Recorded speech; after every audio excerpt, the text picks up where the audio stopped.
Hello বন্ধুরা, তো দেখো আজকে কি রান্না করছি। ডিম আলুর তরকারি করব শুটকি মাছ দিয়ে, এদিকে ভেন্ডি আলু ভাজা করব পেঁয়াজ দিয়ে, এদিকে ডাল সিদ্ধ আমার হয়ে গেছে। তো এখন বসিয়ে দিয়েছি ভেন্ডি আলু ভাজা পেঁয়াজ দিয়ে।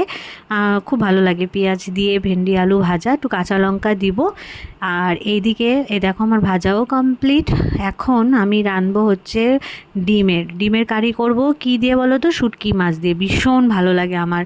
আর এই দেখো শুটকি নিয়ে নিয়েছি। এটা কি শুটকি বলো তো? আমরা তো চোখ্খা শুটকি বলি, অন্যরা কে কি বলে এটাকে জানি না।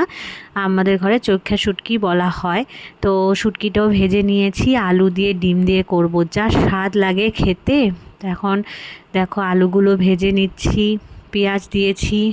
তারপরে এখন এটাকে মশলা যা যা দিতে হয় আর কি, রসুন পেঁয়াজ সব আদা পেস্ট করে দিয়ে দিয়েছি, একটু লঙ্কার গুঁড়ো জিরার গুঁড়ো দিয়ে দেখো পুরো মাখা মাখা হয়ে গেছে। তারপরে আমি জল দিয়ে দিলাম আর শুটকি মাছগুলো দিয়ে দিলাম।